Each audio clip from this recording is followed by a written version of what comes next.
बिस्मिल्लाहिर्रहमानिर्रहीम। अस्सलाम वालेकुम नाज़रीन, आप यूट्यूब चैनल देख रहे हैं। मैं इमरान खान हूँ। सबसे पहले तो पाकिस्तान तहरीक-ए-इंसाफ ने आज अपना इम्तिहान पास किया। तहरीक-ए-इंसाफ के जो अरकान असम्बली हैं बड़ी तादाद में हाई कोर्ट्स के बाहर गए, वहाँ पर उन्होंने एहतजाज किया इमरान खान साहब की रिहाई के लिए। और मामला ये है कि हाई कोर्ट्स में इमरान खान साहब के केसेस लगाए नहीं जा रहे। जब इमरान खान साहब को सजाएं सुनानी थी तो आधी आधी रात तक अदालतें लगाई गई। जेल के अंदर जो है वो जजों को पहुंचाया गया। पूरा सिस्टम इसी काम पे लगा हुआ था कि जल्द अज जल्द सजा सुनाई जाए, ताकि जितनी इमरान खान को सजा सुनाएंगे उतनी लोगों में मायूसी होगी और लोग वोट नहीं डालेंगे। लेकिन फिर लोगों ने मुस्तरद किया उस सारे जुल्म को और बर्बरियत को, और लोगों ने बाकायदा निकल कर वोट डाले और 8 फरवरी को सारा नक्शा बदल दिया। अब उसके बाद से ये निज़ाम इमरान खान साहब को अंदर रखने के लिए तमाम हरबे इस्तेमाल कर रहा है। पाकिस्तान का आइन भी तब्दील कर दिया, वहाँ पे आईनी अदालतें भी बना दी, पाकिस्तान की पार्लियामान पे कब्जा कर लिया गया, सारे के सारे स्ट्रक्चर को और निज़ाम को तब्दील कर दिया गया, बैनुल-अक़वामी सतह पे कंप्रोमाइज़ किए गए, पाकिस्तान के अंदर मादनियात तक अपनी जो है वो गिरवी रखने का फैसला कर लिया गया। ये सारा कुछ सिर्फ इमरान खान को जेल में रखने के लिए किया जा रहा है। तो क्या इतने आराम से इमरान खान साहब को छोड़ दिया जाएगा? इमरान खान साहब के जल्द और आराम से छूट जाने का एक ही तरीका है कि इमरान खान साहब वो कंप्रोमाइज़ कर लें जो उन्हें करने के लिए पाकिस्तान के अंदर एस्टेब्लिशमेंट मजबूर कर रही है। अगर वो ये कंप्रोमाइज़ नहीं करते तो फिर उन्हें एक अवामी तहरीक चाहिए होगी, एक ताकतवर अवामी तहरीक, जिसके नतीजे में बैनुल-अक़वामी दबाव बढ़े और इमरान खान साहब बाहर आ जाएं। लेकिन अच्छी बात यह है कि लोगों ने यह साबित किया कि वो फस्तायत के सामने झुक नहीं रहे। पाकिस्तान तहरीक-ए-इंसाफ के जो ओहदेदारान हैं या जो अरकान असम्बली हैं वो हाई कोर्ट्स के बाहर पहुंचे, स्पेशली इस्लामाबाद हाई कोर्ट और लाहौर हाई कोर्ट में आलिया हमजा साहब और बाकी लोग। तो केसेस लग नहीं रहे। आज केस लगना चाहिए था इमरान खान साहब का, जो वादा किया था इस्लामाबाद हाई कोर्ट के कायम मकाम चीफ जस्टिस, जिन्हें लाहौर से स्पेशली लाया गया था डोगर साहब को इसी मकसद के लिए कि एक ऐसा जज इस्लामाबाद हाई कोर्ट में पहुंचाया जाए जो इमरान खान साहब के लिए किसी किस्म का भी जो है वो रिलीफ ना दे। और यानी एक्चुअली तो इमरान खान साहब को टैकल करना था, तो जज पहुंचाया गया और एक जूनियर जज को लाहौर से इस्लामाबाद पहुंचा के सीनियर बनाया गया और फिर उन्हें कायम मकाम चीफ जस्टिस बना दिया गया। अब वो कायम मकाम चीफ जस्टिस केस लगने ही नहीं दे रहे। वादा किया हुआ था, इस हफ्ते का फिर नहीं लगा और अब एक नया वादा कर लिया उन्होंने। और उन्होंने क्या किया, उनके दफ्तर ने एक वादा किया है इस एहतजाज के नतीजे में। इमरान खान साहब की बहनों ने और बाकी लोगों ने क्या कहा वो बाद में बताता हूँ, लेकिन जो एक बड़ा इंपॉर्टेंट स्टेटमेंट है ये साकिब बशीर साहब का है। साकिब बशीर साहब कोर्ट्स को कवर करते हैं, बड़े सीनियर जर्नलिस्ट हैं, और उन्होंने एक जुमले के अंदर ना ये सारी कहानी बता दी कि एक्चुअली होने क्या जा रहा है। लेकिन गौर करें आप कि 5 तारीख दी है अब, और वो भी चीफ जस्टिस ने नहीं दी, चीफ जस्टिस के ऑफिस ने दी है लतीफ खोसा साहब को और बैरिस्टर गौहर साहब को कि जनाब अब आप ईद से 2 दिन पहले आ जाइएगा। 7 को ईद है पाकिस्तान में गालिबन, तो 7 तारीख को पाकिस्तान में ईद है, तो जनाब आप आ जाइएगा ईद से 2 दिन पहले 5 तारीख को। और 5 तारीख को जब आप आएंगे तो फिर इमरान खान साहब का केस लग जाएगा। अब ये ऑफिस कह रहा है, चीफ जस्टिस नहीं कह रहा। मुमकिन है उस दिन चीफ जस्टिस छुट्टी पे चले जाए। और याद रखिएगा ये डबल बेंच का आखिरी दिन होगा, उसके बाद डबल बेंच नहीं बैठना। तो ये फिर हंगामी केसेस तो लगते रहेंगे, लेकिन छुट्टियों में चले जाएंगे सारे जज, फिर मामला खत्म हो जाएगा।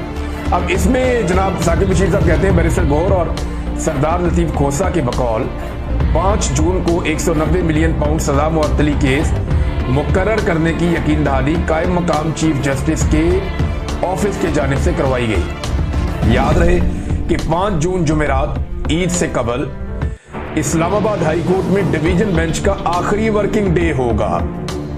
अगर इस रोज नैब कुछ वक्त देने की इस्तदा कर दे तो उस रोज भी केस आगे नहीं बढ़ सकेगा। यानी नैब वाले आए और आकर कुछ भी ना कहें, और अगर सिर्फ अदालत में खड़े होकर इतना कह दें जी थोड़ा हमें टाइम दे दें 1 दिन का 2 दिन का, या चले हमें नेक्स्ट डेट आप दे दें, तो डबल बेंच ने तो उसके बाद बैठना ही नहीं है, तो डेट तो जाएगी लंबी। लिहाजा इमरान खान साहब ऐसे बाहर तो नहीं आते। अलीमा खान साहिबा से जब ये पूछा गया कि क्या इमरान खान साहब ईद से पहले बाहर आ जाएंगे, क्योंकि बहुत सारे लोग ये दावा कर रहे थे ना, बार बार ये दावा हो रहा था कि ईद से पहले इमरान खान साहब बाहर आ जाएंगे। तो वो जो दावा था कि ईद से पहले इमरान खान साहब बाहर आ जाएंगे, इमरान खान की बहन के सामने रखा गया। अब रियल सिचुएशन तो उनके पास है, वकला से भी पूछती हैं, पार्टी से भी पूछती हैं, इमरान खान साहब से भी वो लोग मिलते हैं, दूसरी बहनें आज 2 जाकर मिलकर भी आई। जिन्हें इजाज़त मिली है। यानी इमरान खान की बहन अलीमा खान को तो आज भी शायद नहीं मिलने दिया गया, बल्कि 2 बाकी बहनों को मिलने दिया गया, वो जाकर मिलकर आई हैं। वो इमरान खान साहब ने क्या कहा वो मैं आपको नेक्स्ट वीलॉग में सारी तफसीलात आपके सामने रख दूंगा। इकट्ठी सारी हम कर लेते हैं कि क्या क्या इमरान खान साहब ने कहा। लेकिन अलीमा खान साहब ने कहा कि कौन कह रहा है जी कि इमरान खान ईद से पहले बाहर आ रहे। उन्हें बताया गया जी बैरिस्टर गौहर ने कहा। तो उन्होंने कहा पता नहीं बैरिस्टर गौहर कहाँ से ये खबर ले आते हैं या लाते हैं। कोई रिहाई इमरान खान साहब की नहीं हो रही। केस लगेगा तो रिहाई होगी ना, केस ही नहीं लग रहे तो रिहाई कैसे होगी। अब 5 तारीख दी गई है, 5 तारीख को फिर डेट मांग ली जाएगी तो फिर रिहाई नहीं होगी। और 5 तारीख को क्या गारंटी है कि जजेज आएंगे और बैठेंगे और 5 तारीख भी मिल जाएगी, इसकी गारंटी कोई नहीं है। वैसे तो इमरान खान साहब जो हैं वो आधे घंटे का काम है। अदालत अगर केस को सुने और इंसाफ करे तो आधे घंटे में इमरान खान साहब की रिहाई हो जाती है। ये इमरान खान साहब की पार्टी के तमाम लोग, उनके वकला, उनकी बहन, ये सब लोग ये कहते हैं कि ये बहुत आसान है।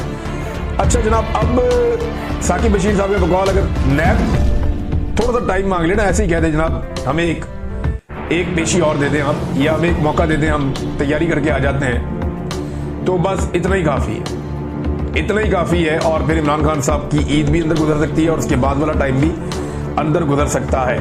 नाज़रीन, इमरान खान साहब जो हैं वो हफ्तों का या दिनों का नहीं सोच रहे। उनकी मुझे ऐसा लगता है कि मनसूबाबंदी लंबी है। ये तासुर हर थोड़े अरसे के बाद फैलाया जाता है जानबूझकर। मैं पहले दिन से एक ही बात कर रहा हूँ कि अदालतों के ऊपर से जिस वक्त दबाव खत्म हो गया इमरान खान साहब बाहर आ जाएंगे। जिस वक्त अदालतों में इंसाफ मिल गया उस दिन इमरान खान साहब बाहर आ जाएंगे।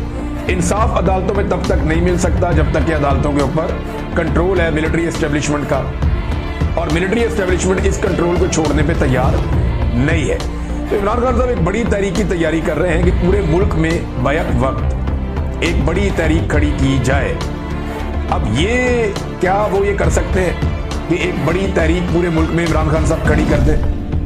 देखिए, पाकिस्तान तहरीक इंसाफ या पाकिस्तानी जो है वो इस तहरीक के लिए तैयार है। तो ये बात तो ठीक है कि महंगाई के हाथों पिसे हुए लोग हैं, परेशान हैं बहुत ज़्यादा। फिर जैसे उनका मैंडेट चोरी किया गया, जिस तरीके से मुस्तरद शुदा शक्लें लाकर मुसल्लत की गई, तो लोग नाराज तो हैं। पाकिस्तान के हर सूबे के अंदर एहतजाज होता रहता है। खैबर पख्तूनख्वा में, पंजाब में बहुत एहतजाज होता है। सिंध के अंदर आप देख रहे हैं गुज़िश्ता चंद दिनों से। बलूचिस्तान में पूरी एक तब्दीली की वेव आई हुई है। आज़ाद कश्मीर वैसे ही इनसे कंट्रोल नहीं हो रहा। अगर आप ये सारी चीज़ें इकट्ठी करें तो आपको समझ आ जानी चाहिए। गिलगित बल्तिस्तान आप चले जाएं, बेशक वहाँ के हालात आप देख लें कि इस वक्त पूरे मुल्क में लावा पकड़ा। इस वक्त पूरे मुल्क के अंदर जो है वो एक सियासी बारूद तैयार है जिसको एक चिंगारी लगने की ज़रूरत है। लेकिन इससे पहले पाकिस्तान तहरीक इंसाफ जो हिकमत अमली बनाती थी ना, वो ये बनाती थी कि चलो इस्लामाबाद की तरफ, तो वो अपनी एक मंजिल बना लेते थे। तो इस्लामाबाद को कंटेनर लगा के बंद कर दिया जाता था। सिंध की पुलिस की ड्यूटी लगती थी 2 से 3 मेन शाहराहों पे।